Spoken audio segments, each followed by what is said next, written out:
नमस्कार दोस्तों, स्वागत है आप सभी का हमारे YouTube चैनल गरिमा आईएएस में। फ्रेंड्स, आज के इस वीडियो में हम लोग पढ़ने वाले हैं नमक सत्याग्रह के बारे में, जिसे दांडी मार्च या दांडी सत्याग्रह के नाम से भी जाना जाता है। आधुनिक भारतीय इतिहास का यह एक महत्वपूर्ण घटना था, दांडी मार्च। ध्यान में रखिएगा फ्रेंड्स, किसी भी इतिहास से संबंधित जितने भी एग्जाम होते हैं उस एग्ज़ाम में इससे प्रश्न पूछे जाते हैं। इसलिए इस वीडियो को आप लोग शुरू से लेकर के अंत तक जरूर देखिएगा। इसमें बहुत सारे कन्फ्यूजन है, उसको मैं क्लियर करते चलूँगा।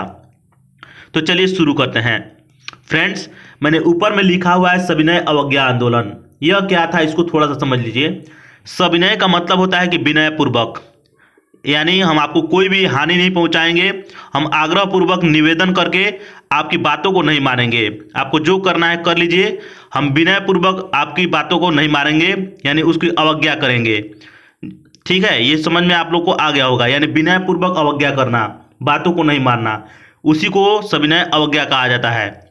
और यह आंदोलन के रूप में खड़ा हो गया था महात्मा गांधी के नेतृत्व में, इसलिए इसे आंदोलन कहा जाता है, सविनय अवज्ञा आंदोलन कहा जाता है। तो ये चीज़ें आप लोग ध्यान रखिएगा।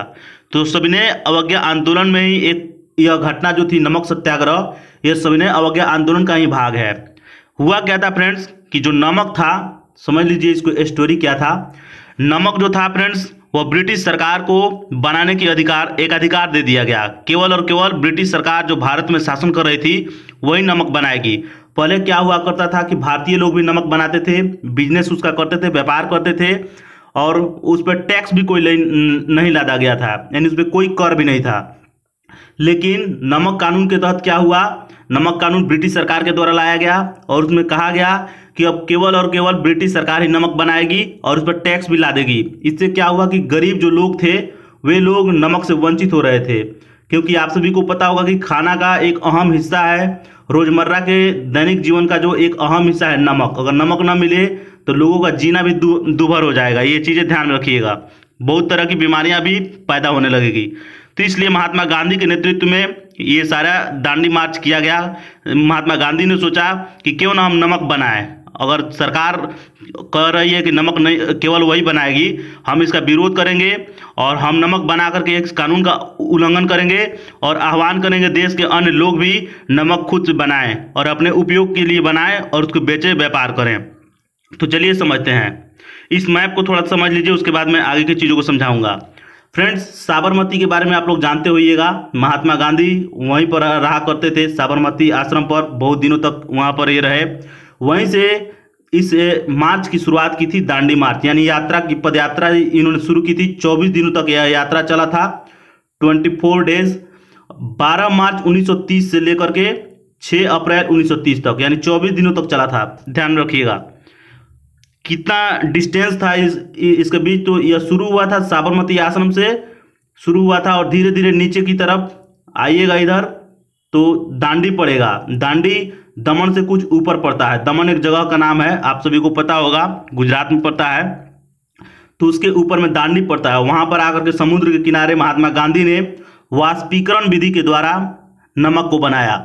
और जब ये चल रहे थे साबरमती से, जब आगे बढ़ रहे थे दांडी की तरफ, तो शुरू में चले थे तो उस समय कुल इनके समर्थक 78 लोग इनके साथ, महात्मा गांधी के साथ 78 लोग शुरू में चले थे। यानी इनके जो अनुयायी थे 78 लोग पदयात्रा को शुरू किए। लेकिन रास्ते में बहुत सारे लोग मिलते गए और बहुत सारे लोग जो भी थे वे शामिल होते चले गए। भारतीय लोग जो गरीब थे और बहुत से सारे लोग कांग्रेस पार्टी में शामिल भी हुए महात्मा गांधी के नेतृत्व में। तो ये चीज़ें ध्यान रखिएगा। उस समय फ्रेंड्स, भारत के जो वायसराय थे उनका नाम था लॉर्ड इरविन।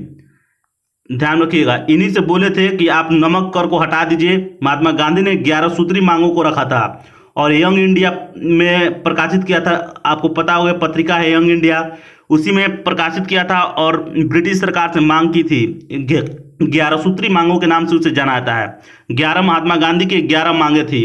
उसमें कौन कौन से मांगे थी आप लोग अगर जानना चाहते हैं तो वीडियो में कमेंट कीजिए, मैं 11 सूत्री मांगों पर वीडियो बनाऊंगा, बहुत ही इंपॉर्टेंट और अच्छे तरीके से। तो ये चीज़ें ध्यान रखिएगा फ्रेंड। तो आप सभी को ये समझ में आ गया होगा कि नमक सत्याग्रह क्या था। यह एक सविनय अवज्ञा आंदोलन का ही रूप था। आप लोग एक बात और समझ लीजिए, आप लोग बोलिएगा सत्याग्रह क्या होता है, तो सत्याग्रह होता है फ्रेंड्स सत्य के लिए हट करना, जिद करना, यानी सत्य के लिए, सत्य के रक्षा करने के लिए आप लोग अहिंसा को अपनाइएगा। अहिंसा को अपना करके सत्य की रक्षा किया जाए, इसी को बोला जाता है सत्याग्रह। ध्यान में रखिएगा, यानी सत्य के लिए हट करना, जिद करना, उसी को बोलते हैं सत्याग्रह। लेकिन अहिंसा को अपनाकर, ऐसा नहीं कि हिंसा होने लगे, मारपीट होने लगे, ऐसा नहीं होना चाहिए। तो ये चीज़ें आप लोगों को समझ में आया होगा। तो फ्रेंड्स आशा करता हूँ ये सारी चीज़ें आप लोगों को समझ में आया होगा। वीडियो अच्छा लगा तो लाइक कीजिए। फिर मिलेंगे नेक्स्ट वीडियो में किसी नए टॉपिक के साथ। तब तक के लिए बने रहिए हमारे चैनल के साथ। नमस्कार, धन्यवाद।